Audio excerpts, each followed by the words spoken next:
What's happening, everybody, man? Thank you for tuning in to another episode of Expert Mentors Live. This is episode 18, and we've got main man Matt Milia on, and I'm super pumped for what Matt's going to be jumping in and sharing with everybody today.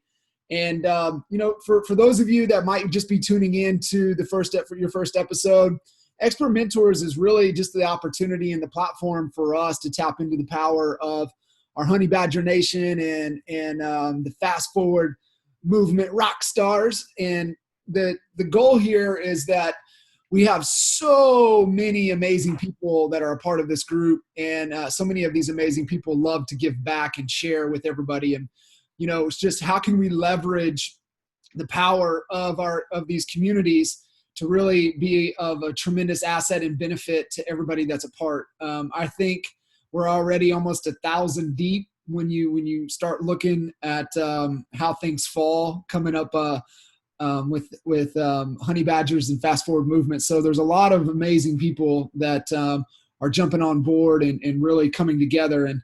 And Expert Mentors is just a place that allows for all of us to be able to give back. And I'm super honored, I guess, to be able to jump on with so many amazing folks week in and week out to be able to bring you guys tons and tons of value. And no different this week. We've got Matt on, and I've had the opportunity to know and work with Matt for quite some time.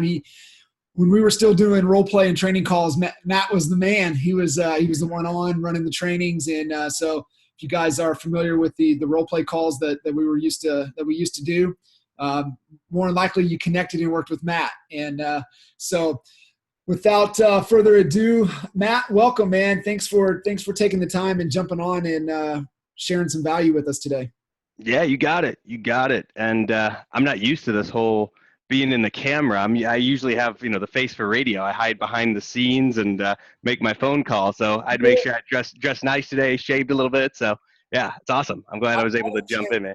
I'm not worried about it. That's hilarious. That's awesome. Hey, so give everybody a little bit more context, right? I mean, capacity with ISA, with Al, and, really guys have ventured off and what you've done with Appointments Today over the last 2-3 years now. And so just give everybody a little context, your background, your story to help everybody kind of connect the dots. Yeah, so I started with Albie. Let's see now, going on, this was almost 6 years ago. Crazy to think it's been that long. It hasn't seemed that long, but yeah, it's been 6 years. I was actually one of his ISAs after about 15 failed ISAs. I was his one successful one. So I was with Al and yeah, I mean, that's what a lot of people don't realize when you first get into it. You fail with your ISAs a lot. So we're helping with bridging the gap there. And helping clients not fail so often. And if you are going to fail, know why you failed and be able to fix it right away. So as far as the progression though with Al, I was setting appointments for him. I was setting up expireds for sale by owners. I even dabbled in the buyer side. And one of the main things that we discovered was that it was skills that we really needed to possess more than anything. And having the skills training and having really all the value that we needed from the help of Mike and Jay and everybody else within NAEA, and then of course going out and finding other scripts, we learned a lot, to say the least. We learned how to really get the most out of every single call. So that's really what I want to go through today is show you guys how from our company, what we do now, we're an inside sales company. So we provide staffing we'll actually provide somebody for you virtually. Or if we decide to, let's say you're somebody who wants to work with someone directly next to you, we'll provide that person for you in your office where we'll hire them, we'll train them, we'll test them, and then we guarantee it. So if they don't produce, you get rid of them. We can help you with that. And then we built out an entire training library as well, which I'm gonna unleash today so that you guys can see what's in the library and get some quick value. Cool. So everybody make sure you have your notepad and pen handy. And Matt, let's jump in, bud. All right, perfect. So the first thing I wanted to go through is we're going to go through two things today. We're going to go through defeating upfront objections and really the importance of it. And then, of course, lastly, what we call our front talk. And the great thing about the front talk is if you're a listing agent or you may even be a buyer's agent on this call, and you're going to these appointments, and the first thing that happens is you're going in and there's that awkwardness of, I'm going to ask you for the business, and you're trying to get past that. You want to make it easy so that you can identify all of your objections up front that you're going to get, so that you can handle them instead of handling them in the end of the presentation. You're getting all of the objections handled up front. You're letting them know that you're going to ask them for the business, and I'm going to show you guys how this ties in with an inside sales rep, and also how it ties in, even if you don't have an ISA and you're the ISA, you're making the calls, I'll show you how this flows together seamlessly so that when you're meeting with them, they know right up front. You're setting their mind to an agenda. They know that you're going to take it from introducing yourself to them to asking them for the business, and it'll be seamless. So I'll show you guys how to do that, and I will share my screen here. If you guys have any questions or comments or anything, feel free to throw them into the chat and the Q&A, and we'll make sure that we get everything answered and addressed for you. Yes. So, all right, let me share this here. So what I've got is, and of course, pay no attention to all my edits here that need to be done, but this was kind of one of those things that I made for notes for myself. So what we want to do is to defeat objections up front. You generally are going to get some of the same objections consistently when you make your calls. So for example, somebody will say something along the lines of they need to speak with their wife, or they need to pray about it, or they need to talk to their pastor, or they need to speak with their accountant or their attorney. These are all just brush offs. And we start all of our calls with why, but when we go for the why questions, we don't directly beat them over the head with, hey, why are you selling? It's more along the lines of, hey, what caused you to decide that now is the time to sell your home? What made you decide to put your home up on the market? And you can even use this so that everyone knows a lot of these takeaways. You can use a lot of this too if you're doing your recruiting calls. If you're looking to build up your downline, there's a lot of these objections that you're going to get that you can still utilize and repurpose it while you're handling the objections and while you're making your calls for building your downline. So when we start with why, we want to motivate them to take action. We know that if they take action, we're going to move them in the right direction, and we need to know what direction to take the call. So the first thing here that we get is, the goal that we want to immediately present up front is that we want to help them escape from pain, and then we want to walk them through every step of the process in doing so and asking the right questions. And the value of this is going to really go to how impactful are your questions, and are your questions moving them from that pain to showing you as the expert and showing you as being the absolute authority figure. So the first thing that I'm going to go through, which is the one that we get the most, is they'll deflect a decision on a spouse or a significant other. I've even had people do this to me in B2B, where I have to talk to my wife about your service, whatever the case may be.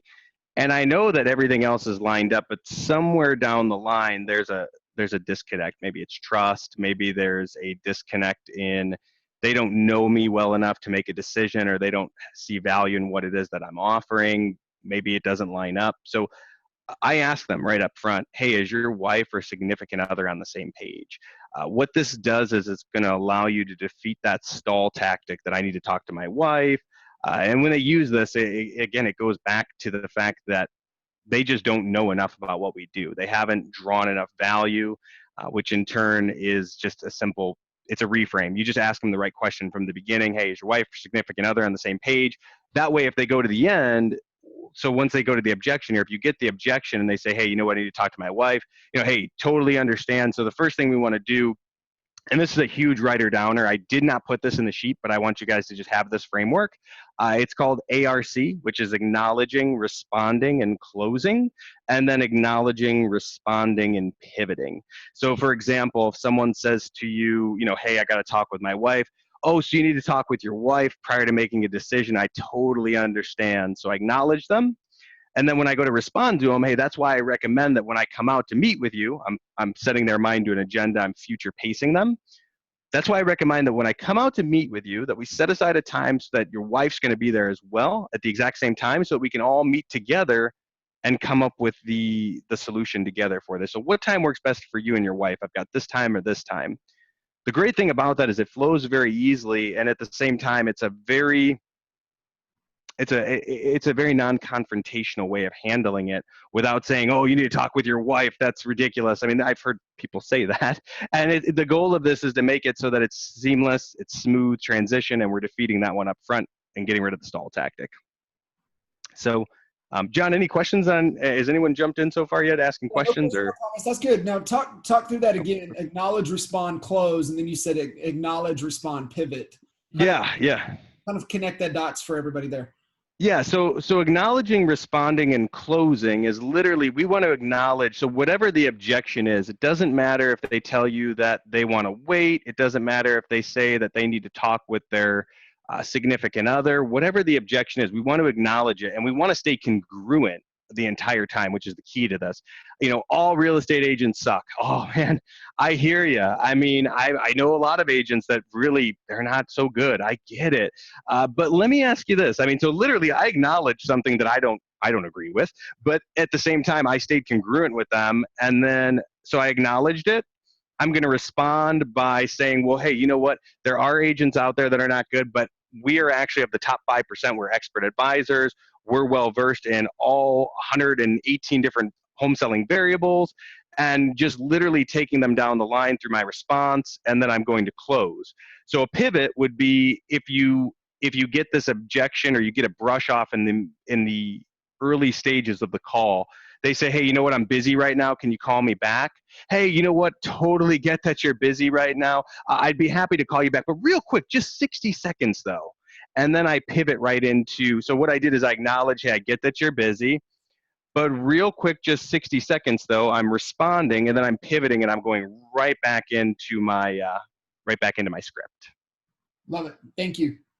Yeah, absolutely. Thanks for having me unpack that as well, because I know that sometimes I get into it and you don't think about it. So the next one that you're going to get, and this one is really powerful. This is probably one of my favorite ones. So how long have you been thinking about this? Is a great question, and this you can use if somebody is interested in EXP, if they're interested in selling their home, buying a home, it doesn't matter. How long have you been thinking about this is so impactful, because it allows you to measure the motivation up front.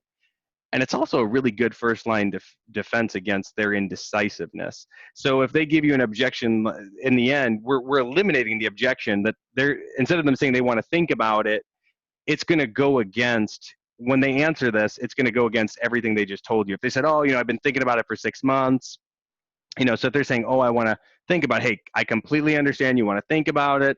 However, earlier you told me you've been thinking about this now for the last 6 months. You'll realize that the more you think about it, the more you'll realize you need an expert to help guide you along the path. Let's go ahead and set up this appointment. And again, I posed this as if we were making calls to prospects, but you can use this framework for recruiting or really anything that you're selling in any type of service whatsoever. So that's the second one, is to gather that motivation up front. Find out how long they've been thinking about it. We're going to measure the motivation, and we're going to make sure that we're going to eliminate the indecision making, that because everyone's going to be indecisive if you ask them for money or you ask them to change over to a different brokerage.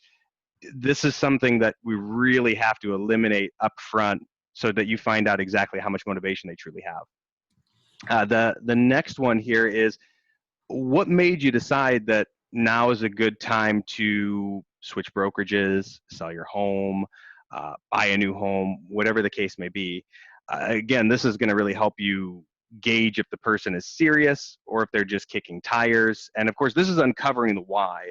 And of course, I always say, start with why or your sale will die. I've always utilized that, and I've trained our guys that way, because if you don't know what's driving them to that decision-making process, there's absolutely no way you're going to be able to close them down in the end.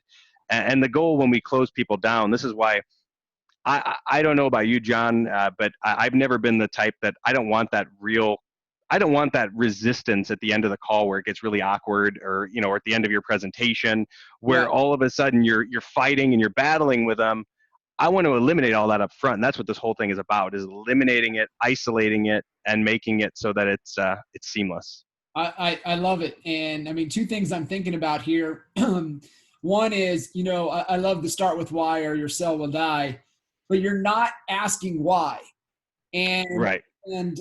I think that's so critical. And Chris Voss, in his book, Never Split the Difference, if you guys need to sharpen up on your negotiating skills, that is the best book out there.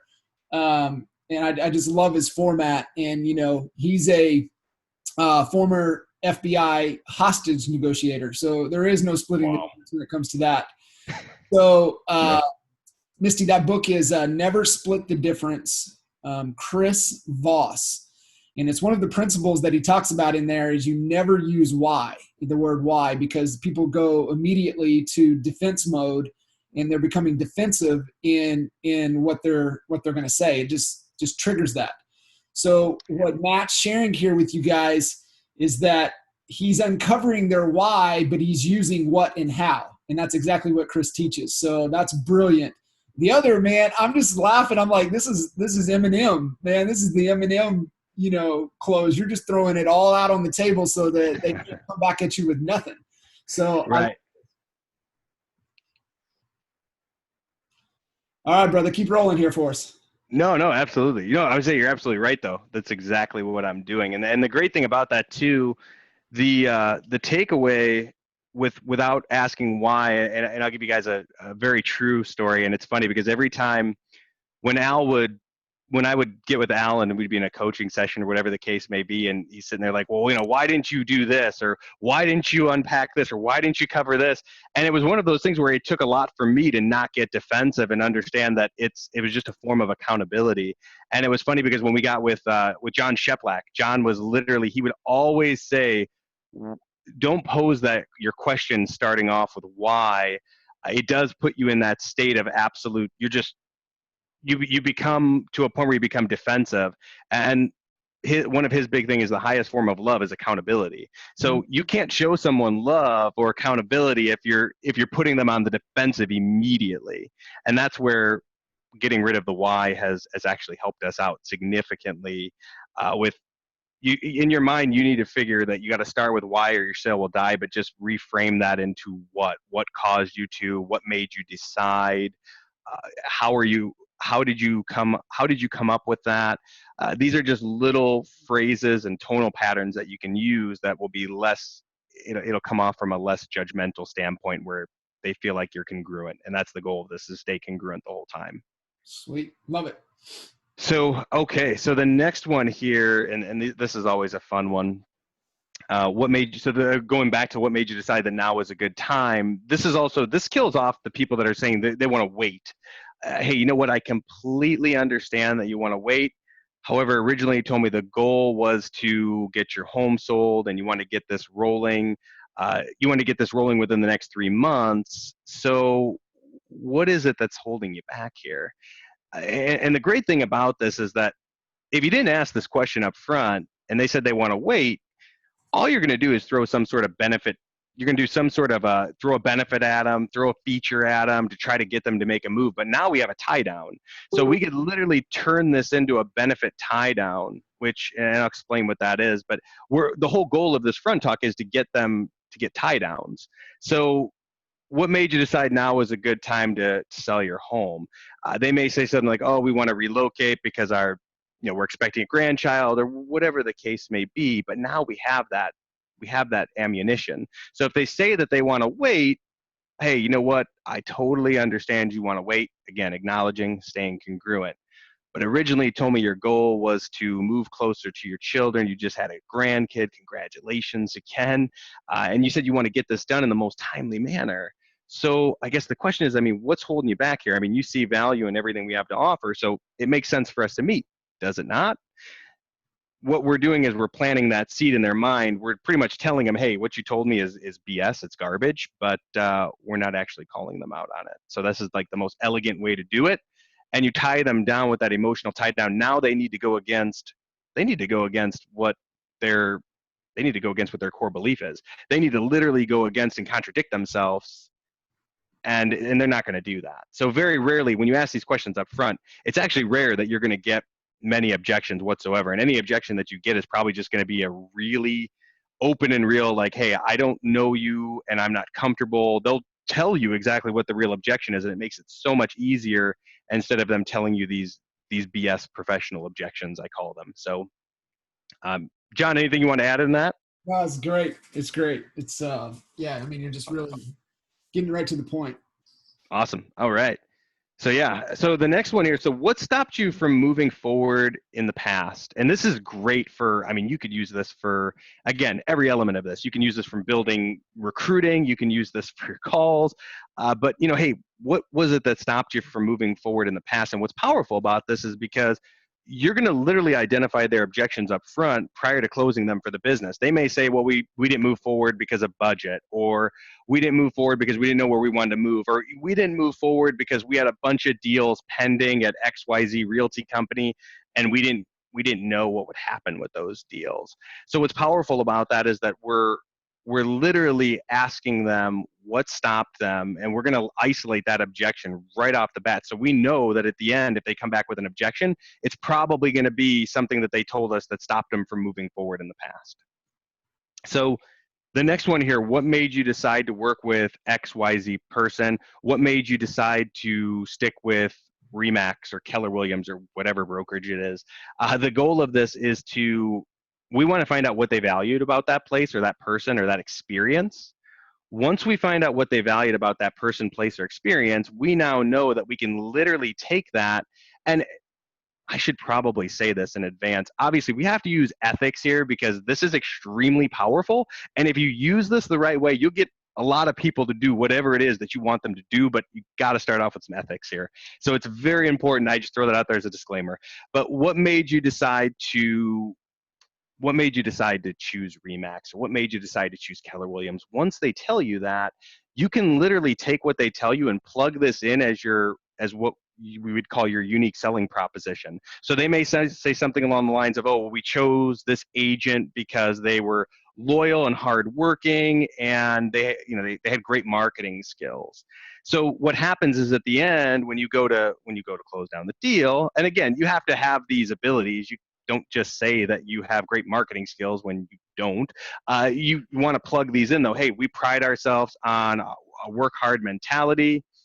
We're very loyal to all of our clients, and we have amazing marketing skills. But instead of me telling you this, I'd much rather show you. And then you set up your appointment, or it can literally work on both sides of the equation for recruiting or for prospecting. Yeah, they're just telling you exactly what's important to them.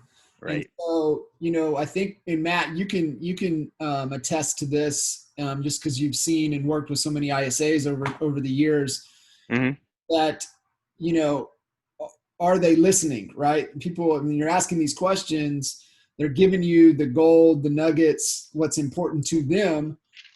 We got to make sure now we're listening so we can use that in moving forward. And I want to also, from an ISA standpoint, if setting calls, right? Like if you're not the one making the calls and going on the appointments, that you're capturing really good notes and giving those nuggets. So when you or the the agent, the sales agent or whatever gets out there face to face with the client, they have all this ammo for them. So maybe you'll touch on that here in a little bit, but I just want to make sure a good way of transferring the information so that the salesperson has that ammo for them walking in the door.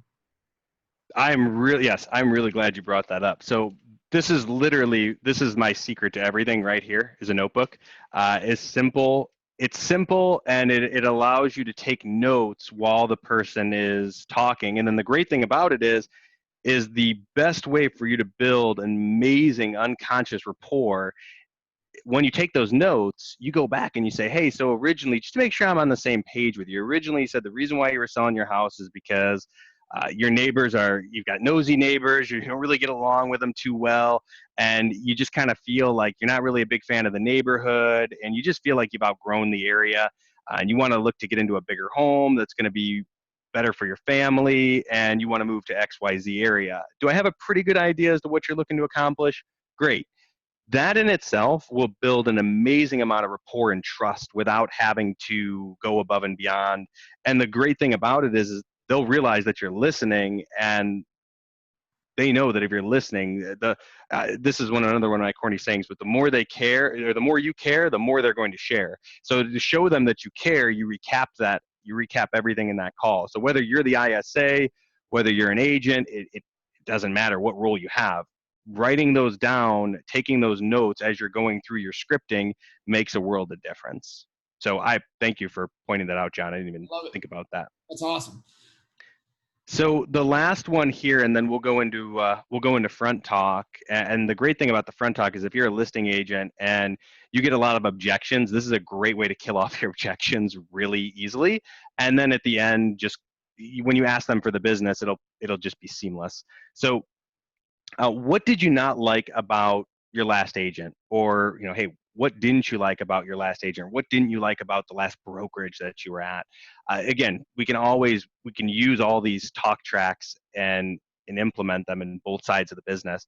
The reason why this is so important is because these are all the talk patterns that you want to stay away from. So if they say they didn't like the agent because, and I'll take this back to the beginning of our calls when, and this was something that we hear a lot. People just, if they put a sign in the yard and there's zero communication with the agent after that's been done. So what we're going to do is we tell them, hey, you know what? We pride ourselves on our expert communication.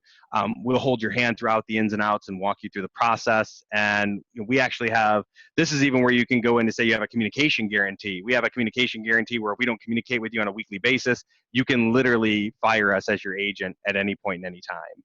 And that in itself is extremely powerful because it's difficult for somebody to walk away from you if they know that you have that unique selling proposition there. And of course, there's someone that prides themselves on that communication.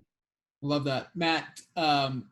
Where does the where do those questions come in? Is that after you've set the appointment? Now you're going through and qualifying. Is that part of the qualifying piece? Those 6 questions you're going through. Where does it fall in the process?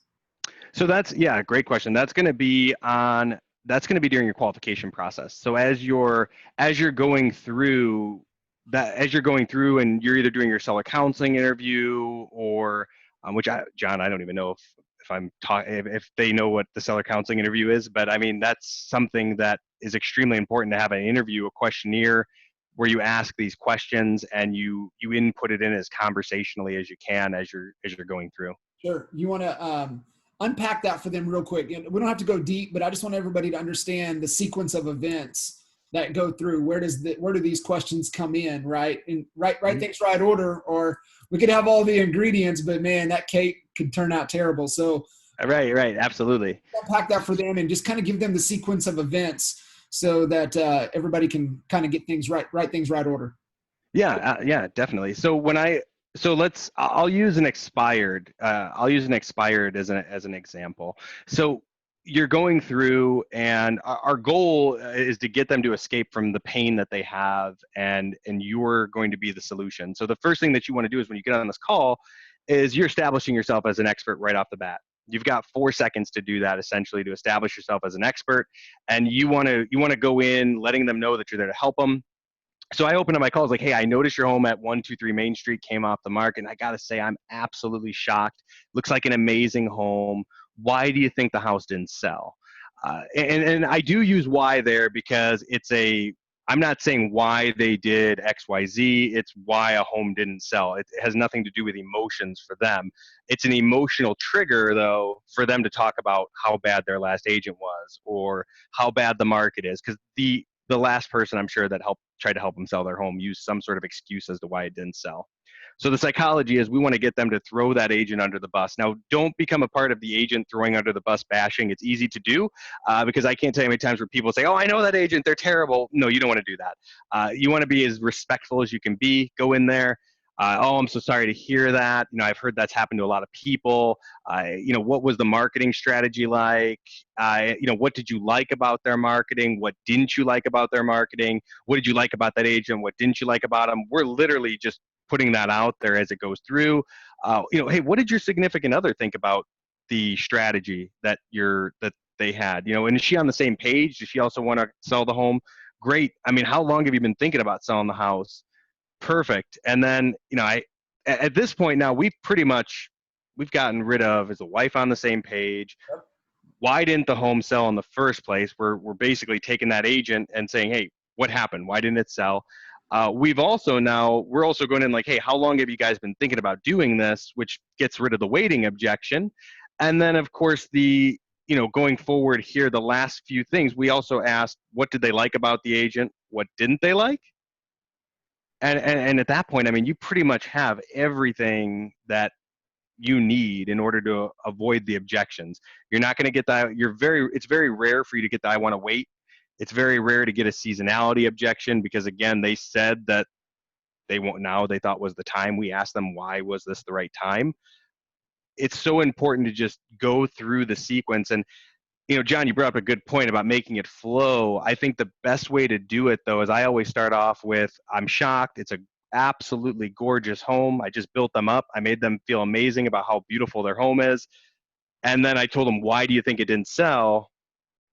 Right there, they're gonna associate the pain, and I'm hitting the pain really quick. Once I hit that pain, I built them up, but I also hit them with some pain by, why do you think it didn't sell? Now they get to open up, they get to vent, they get to tell me exactly what happened. And then I ask them, well, hey, what did the agent do that, what made you decide to use that agent? I mean, did they, what kind of marketing plan did they put forth? What type of feedback did you get? It goes in line with the conversation. And if you can get these questions out prior to getting to a close, it's going to be so much easier to close them down in the end. I love it. So then you've got them at this point, you're asking for the business, you're asking to get face-to-face. And then at that point you would go in, buyer seller, then you would go into the counseling interviews to really qualify the appointment at that time. Is that the next step? And it's so funny because this becomes so second nature to me. I totally forgot to even put this in there, but I always ask them at the end of the call, hey, so just want to make sure that we're on the same page. I recap everything with them and they say, great. So now that we are on the same page, I'd love to get my expert blank out there to come meet with you. Or, hey, you know what? I'd love to set aside some time to meet with you. I've got a really busy schedule this coming week, but I really want to fit this in. What time would be best for you? I've got this day or this day available. We're giving them what's called a forced choice close. So there's no option. Hey, we can meet on Tuesday at 3:00 or we can meet at Wednesday at 5. Which one works best for you? We've done little trial closes throughout. Once we get to the end, it becomes very simple for them to just come into alignment with you and close. So like, I'll give you a great example. So we go through the entire call for expireds, and as we're in there, we say, okay, so just want to make sure I recap. You said the reason why you want to sell your home is because you want to downsize. Is that correct? Yes. Great. Okay. And then initially you said that the feedback you got on the house was that it was a little outdated and that it needed some extra work. Is that correct? Yes. Great. And you said the best features of the house is that you have a beautiful backyard and you updated the whole house. Is that correct? Great. Yes. Perfect. And then you said your time frame on this is 3 months, right? Yes. Perfect. What I'm doing there is I'm getting 4 to 5 yeses from them, because once they say yes 4 to 5 times, it literally it implants a subliminal where, okay, now I'm going to say yes to the next question, whatever it is. So, okay, great. And what time do you want to meet? This day or this day? Or, so great. So you want to meet, so would Thursday work good for you to meet? Great. Now all of a sudden we're getting them in that frame of saying yes. Once they go through, they say all those yeses, they agree to a time. The very last question, and this is after I've gathered up all my info on the seller counseling interview. I know, why they want to sell, how many beds and baths the house has, the square footage, the best features, what value they believe that the home is at. Of course, is that based off of the last agent, or is that based off of an appraisal or tax evaluation? And then how much do they owe on the home? And then, of course, lastly, once we come out, if everything makes sense, you love the product, you love what we're able to do, and you feel like we're a good fit for you, will you be ready to get the ball rolling and get the house up on the market again once we come out and meet with you? And if they say yes to that, of course, it makes your job very easy when you go out there. If they say no to it, that's when we go one level deeper and say, okay, well, just out of curiosity, what would make you decide that now is the time to sell? What would hold you back? What would be the one thing that would hold you back from selling the house or from making a decision right now? And again, you can use this for recruiting or for any element of this. That's the beauty of this, just by framing these questions the right way. How are we doing on the chat? Any questions, John? No, Anything that came in? if you have any questions for Matt, any questions at all, throw them in there. Anything you're thinking about, anything that you need a little more clarity on, feel free to chime in. So, all right, Matt. So that's awesome, man. I love that. And I think too, getting the multiple yeses and getting the anchors, getting their head shaking, and then asking, would you be willing to move forward? If everything kind of made sense, Mm-hmm. if they get the hem-haw around, then I Right. love that. I love that last question. And then you can go back to your acknowledge, respond, and close. Mm-hmm. And what have you seen that this dramatically, I mean, I know going with listings, but even working with buyers to where you're meeting with them, or even sellers where they won't call up and cancel the appointment. I mean, Right. saying 4 or 5 yeses, I mean, they're going to be highly likely to keep the appointments, correct? They are, but see, there's the one thing that a lot of people fail to realize too is that you've got there's a process after this appointment gets set. So once the appointment's set, that's just step one. The next step is how do we keep it so that they're wanting to move forward and meet with you. So what I would do is the first thing, 5 to 10 minutes after an appointment, shoot a video on your phone. And the video can be something so basic, but don't automate it. I know that that's so everybody wants to automate it, and trust me, I see value in that too because we all get busy. But it'll take 5 minutes out of your day tops. Shoot a quick video like, "Hey, John, this is Matt with Stasic Real Estate Experts. You spoke with my assistant Sean, and I want you to know I really look forward to meet with you this Friday at 3 o'clock. And in the meantime, what we're going to talk about when we go there is how to help you get into a home that's a little bit more affordable and that's a smaller size for you because I know this is a lot for you to maintain. Again, I really look forward to your time and meeting with you Friday at 3 o'clock. And I'm going to send you some more information via email about us and what we do." Something so simple like that, though, all of a sudden it took our show up rate. We were at 50, I want to say it's 53, 54%. It brought it up to into the 70s. Just shooting a text message literally increased our conversion by 20 some percent by doing a video text. But don't automate it because it's disingenuous when you automate it, and people will. It's not that they'll know that it's automated, but the goal is it's no longer stranger danger, which I know sounds so corny, but it's the truth of the matter. When people don't see you and they don't know who you are, they associate you as if you're a stranger. So shooting that video text, ideally, you want to try to do it within 5 minutes after the call, but that's not always reasonable. If you do it within a couple of hours after the call, it will just increase your likelihood of keeping the irons hot. And then you send them out an email that has video testimonials or something about your organization. That's really impactful in itself. So you've touched them at least twice afterwards. And then on the very last day, this is where you can automate. You can, of course, automate that email. You can automate the text, the confirmation text, or of course, in my opinion, I think it's better to do a confirmation call so that you're not it makes it much more personal.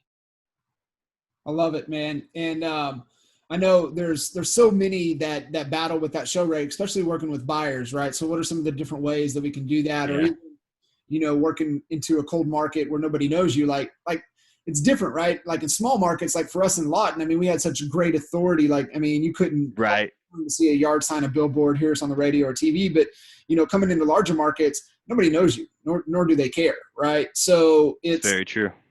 I mean, it was funny. I was coming back from run on Sunday, and there were going just into my little section of our subdivision. There were 7 different open house signs from 7 different companies, 7 different realtors, and I'm just like, shit, man. That's got to be rough, yeah. So being able to really, how can you start to build, right? So it's like what you said, trust, right? So vulnerability times time, right? How can you have more? How can you be real and genuine to them as many times as possible to start to build some level of trust? And I love that sequence there. Now, if you can't get that 5 to 10 minutes coming from, does it need to come from the agent that's going to meet with them, or could the ISA still shoot that as well? It's ideal that it's the agent. Now, I'm not saying the ISA can't do it, but it's ideal because the goal of it is So like, I mean, I'll give you an example. Like I would set an appointment with Christy, right? I mean, obviously I'm male, she's female. There's different person coming out there. Yes. It's it goes back to building that trust. So if they see the face of that person, they're going to know them. They're going to have some genuine connection with them, and in turn, it's going to increase the conversion rate of the actual appointment. So that when you go out there, they already know who this person is. You've set their mind to an agenda, and I think that's so important, is setting their mind to an agenda. Which I mean, I took this from Stuman, but I mean, and it was probably, it's the using the catch method, which you basically clarify, you set an agenda out for them, and then you associate them with, you associate everything they have with. I'm blanking on the rest of catch, but the point of it is that the goal, the whole goal of it is they need to see that agent. They have to see them. That makes a big difference. And you did bring up about show rates at the office for buyers. So great way to do that. Don't have them meet you at your office. And I know that, meet in a neutral location. If safety is your ultimate consideration, and it should be, you shouldn't meet with somebody random that you've never seen before, met or verified.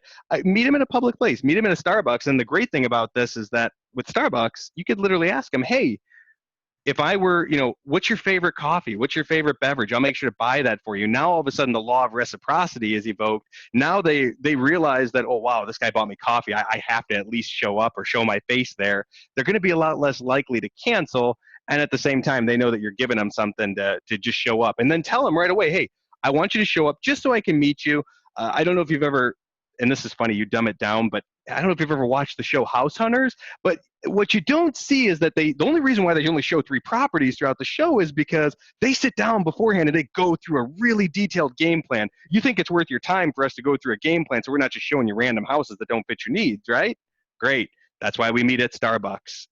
That's literally what I would do. And it did drive, I mean, it drove our show rates up. The challenge I would say with buyers is that it really is all about motivation and finding out what it is that's driving them to want to go look at houses, and they're not just kicking tires. Yeah, I love it. Absolutely. Before we jump over to the other piece there, Jason was asking, what is a contact to appointment set ratio that you expect or is an acceptable from your ISAs for expireds that you guys are using?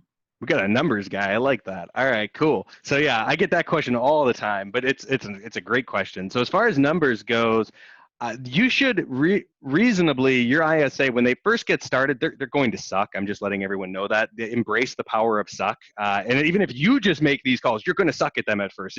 It's a part of the process. It's just getting better. But when you first start, 20 to 30 conversations sometimes to get an appointment. That's when you really just first get started. You've never done it before. That's normal. An average ISA, I would say, is between, and when I say average, I mean the lower end average, I'd say probably 10 to 15 convos to every face-to-face. And then when you have somebody who's very highly skilled, you're probably looking at about 5 to 9 conversations for somebody who's highly skilled to get a face-to-face appointment. Awesome. Cool. And then David was asking, make sure we can, what you were sharing on those 2 pages on that, if we could make that available for everybody would be awesome. Yeah. I mean, and John, I don't know if I want to share it to a page or people can send me a message, whatever is easiest, fine by me. I'll post the, when the recording gets posted, guys, Matt we'll just share the document in there. Awesome. All right. All right, cool. Now let's pivot over to the front talk. Yes. Capture that for everybody. Yes. All right. So as far as the front talk goes, so I think this is probably one of the most impactful pieces. If you're a listing agent, even if you're a buyer's agent, I mean, you can literally use this. So the funny thing about this, just a real quick backstory, we actually created this from one of our agents who worked for Kirby. And I don't know if anyone, maybe you're familiar with Kirby, maybe you're not, but it's a vacuum. It's a major vacuum company. And these guys would go in, do like a quick demo, and then sell this $2,500 vacuum. And I mean, talk about, that's a hard sale.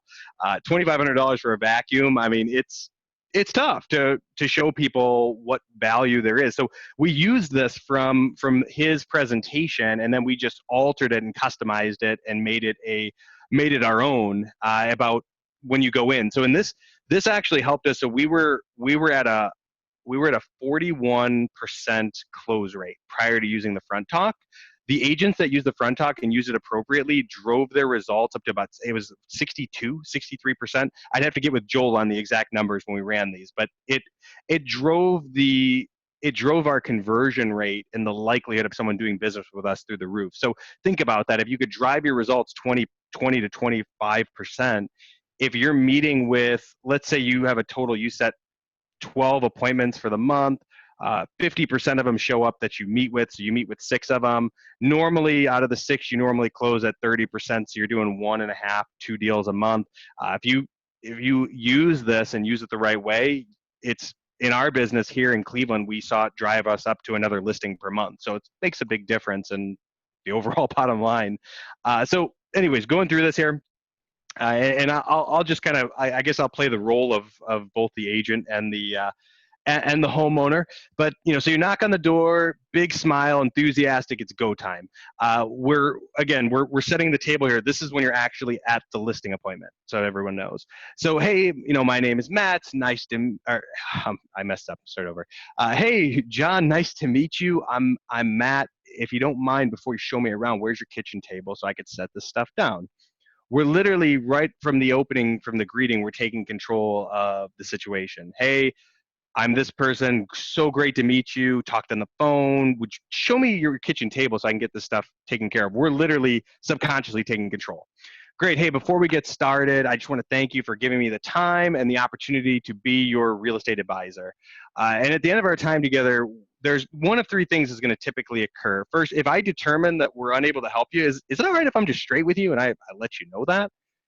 No one's going to tell you no. I want you to lie to me, and no, they're going to tell you they want you to be upfront, be open, be real with them. So great. And then, hey, if you don't think that we can help you, and you don't want our help, if that's the case, that's quite all right. Just let us know. I promise you, my feelings won't be hurt. I can take it. So again, we're just letting them know, like, look, I want you to be real with me. If you don't think that I have the solution to meet your needs, just tell me. Let's not waste each other's time. Or third, hey, we may find that we can help you. And if that's the case, we can spend the last bit of our time together talking about what that would look like. Does that sound okay with you? Great. So what we just did there is we literally just got permission to tell them, we're going to close you down. We're going to ask for your business, and you're going to sign by the time I leave. Or you're going to tell me that I'm not right for the job, or I'm going to tell you that I don't feel like I can help you accomplish your goals. But what we're doing right off the bat is we're establishing ourselves as an authority figure. And now all of a sudden we have this status of, okay, I just told you what's going to happen. I set your mind to an agenda, and now you know exactly what's going to happen. So this is the time, and this is literally verbatim what we say. This is the time when most agents are going to do a song and a dance for you. They're going to tell you how great they are. Instead of me talking about how great I am and what I can do for you, I'd like to just take off my sales hat and talk about you. Is that okay? Again, I've never heard anyone say, no, I don't want you to, I don't want you to talk about me, because people want to talk about themselves and their situation and what's happening in their life. So I just want to confirm a few things before you show me the home. This is where your seller counseling interview and your script and you're answering the questions and uncovering the objections up front really comes in. So again, just want to confirm a few things before you show me your home. When either, if you spoke with them, you could say, when I spoke with you this such and such time, or when Matt spoke with you, you had said the reason you wanted to move your home because you were looking to downsize. You had, the yard is just too much for you to maintain anymore, and you said you were recently diagnosed with MS, so it's tough for you to get up and down the stairs. So I totally get that's really tough. Has anything changed since we talked, or is that still the case? So what I did there is I confirmed all the challenging questions that they had in the beginning. I confirmed all of these questions, and I went in, I dug deep on my first call, and I set their mind to this agenda that I listened to you, I know where you're coming from, and now I'm going to move you along the process. I'm going to show you how I can help you and demonstrate this as an expert. So the client, of course, generally is going to say, no, that's still the case. I need to sell the home. There are times, and I will tell you that There are times where things go a little bit different, where if an ISA made the phone call and they said the reason why they wanted to sell was XYZ, we've had people actually change it up and say, well, really, it's because of this. And if that's the case, that's okay. Just roll with it. But the goal of this is to literally uncover any objections up front when we're getting through that now. Hey, Matt, Jennifer threw in an objection for you that you might catch right here is that, no, I'm just looking for you to bring me a buyer. I'm not interested in listing with an agent. That's a great, yeah. So Jennifer, the way that we would, so this is where we can be very proactive when we ask that question in the end. Hey, so if everything makes sense, you like what we're offering, and we're able to achieve your goals. When we come out, are you gonna be ready to sign the listing agreement and get the ball rolling? That question is so powerful because very rarely will you get somebody that's going to go against, just bring me a buyer. Because that would throw this off a bit, and we have the rebuttals coming up at the end, so we'll certainly talk about that. But that is more of an objection that you would get on your first phone call. Any other questions, John? Nope, we're good, brother. We're running close on time, so I want you to rock through this because I know this is powerful for everybody. Yeah, absolutely. So the next thing here, unlike the average agent, I'm not going to be filling your head with things that you want to hear just so I can put my sign in your yard. In fact, we turn down more listings than we take. I'm going to be telling you what you need to hear in order to make the best decision. Is that okay with you?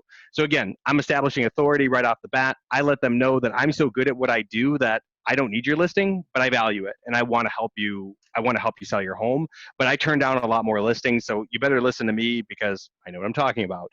That is literally what you're establishing right up front. Again, very rarely is the client going to push back on that, but it's important. You're letting them know that you're being upfront and real with them. So perfect. All that I ask is that when we're done and you're comfortable with our home selling system, I'm going to ask you to hire me as your real estate advisor, and in return, you give me a simple yes or no. Does that sound fair enough?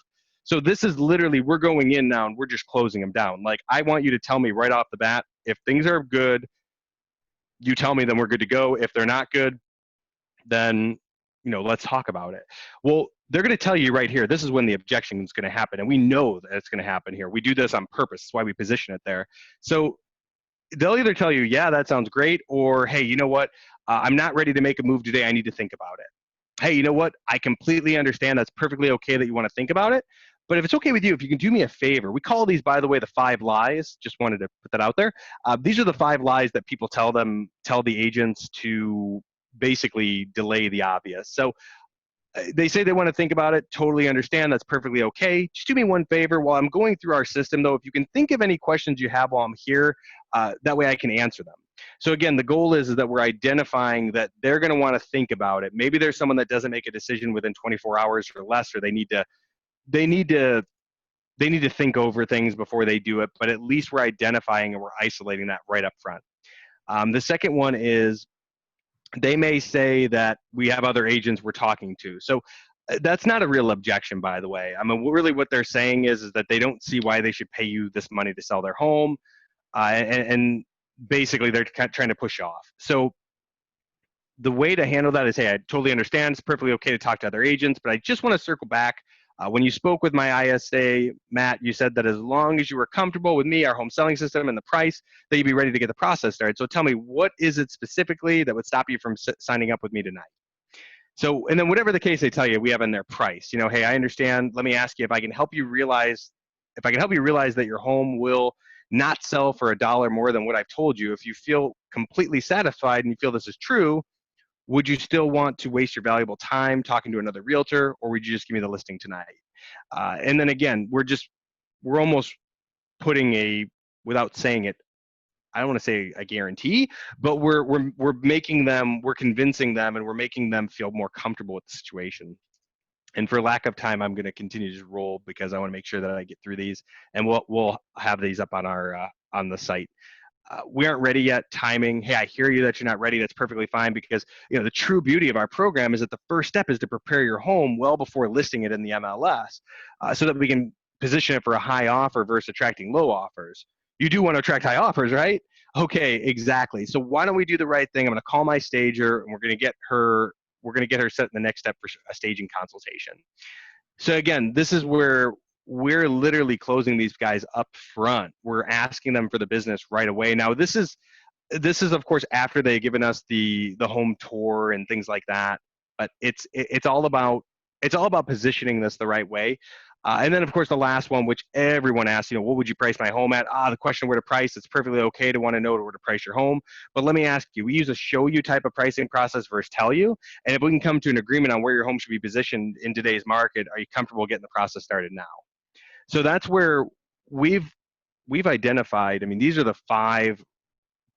These are almost every single time they use one of these 5 objections. It's very rare that they use something different. There might be different variations of them, but they're usually all right around the same. The 5 musts that you need to establish while you're there. Talk about stuff on the walls, which, builds rapport and it sets table for the close. You want to talk about stuff on the wall, of course, as they're giving you the tour. That's it could be anything. Oh, you're fishing. You like fishing. That's great. I like that too. You just building some commonalities up with them. The basic stuff, you don't want to get too deep into that because, again, it comes off as disingenuous. It comes off as kind of corny. But again, the stuff on the walls, it does build rapport. And of course, you can even, if you're not comfortable with whatever the process is with the stuff on the walls, you can either say, oh, I love what you did with this. You want to compliment them. It just makes them feel more connection towards you. You want to do a market absorption rate, which again is going to build massive authority and credibility. And then, of course, you want to go through your expert home selling system. So the presentation with the placemat. You want to go through before and after pics. Basically, you're building up logic. And then you want to have social proof. You want to have stories of clients, testimonials. You're giving them emotional reasons to buy. And then, of course, the wrap up, which is the next step, and you ask for the order. And I want to name drop really quick there. This is what we call the Caleb Pearson close, which he literally, and I'll never forget this because it was the most basic thing. So it's like, hey, are you ready to hire me as your expert? And he just throws his hand out, ready to like shake someone's hand. And they're like, wow, it's pretty amazing. Because when someone throws your hand out there, you feel obligated to shake it. So, but anyways, the last part of this is just quick objections, rebuttals, or holiday objections. And again, this will all be on the site. So I want to, John, I want to make sure we have enough time if anyone has specific questions or anything they want to go through. Oh, wow. Lots of asking just the formula for the market absorption rate.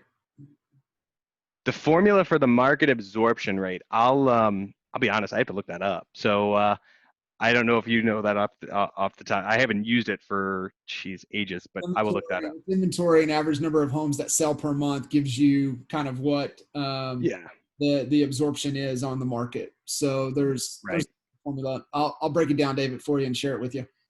Yeah, good question. But yeah, the number of average homes makes sense. I haven't used that in ages, but that's more of Al's expertise. It doesn't look like we had a lot of stuff come through as we went through and answered a lot of them. Any other questions? A lot of ground there, and I think we'll get this up for everybody. And then, just on that objection, maybe circle back around with Jennifer, if you don't mind, Matt, and because they're getting that a lot for sell by owners and expireds, just really not interested in meeting with you. And I think that probably, like you said, is something that in the initial conversation you're having with them, rather than them trying to bring that up to you once you get face to face. If you've done a good job talking through everything, like you said, and overcoming the objections. So, and anyone who has any additional stuff, by all means, I want to give in here. You know what? I think, John, if I type my email in here too, I could share it in the Facebook group in the comments. Just your best contact information. Perfect. So we'll be able to have it there. I'll try to get this recording up to everybody this evening, and then that way we can add the documents. And if you guys have any other questions, and then Matt's information's in there to reach out to him for anything that you guys need, and really get you taken care of. But man, Matt, we used every minute of the hour, and I really appreciate you and taking the time and really adding value and being a true expert mentor and helping everybody out today. And for all of you guys on the call or listening to the recording, man, please give Matt some love in the Facebook group, and then also share some of what your biggest takeaways were. It means a lot to us. It means a lot to these amazing mentors that are jumping on and adding value. So let's make sure we give everybody some love. And, if you feel like you've got some really strong items of value that you want to share and get back, man, hit me up, and we would love to have you on another episode of Expert Mentors Live. So appreciate Awesome. you guys. Yeah. Thank you, buddy. And Yep. everybody that jumped on and all the questions, we really appreciate it. Awesome. Thanks, John. Thanks, everybody.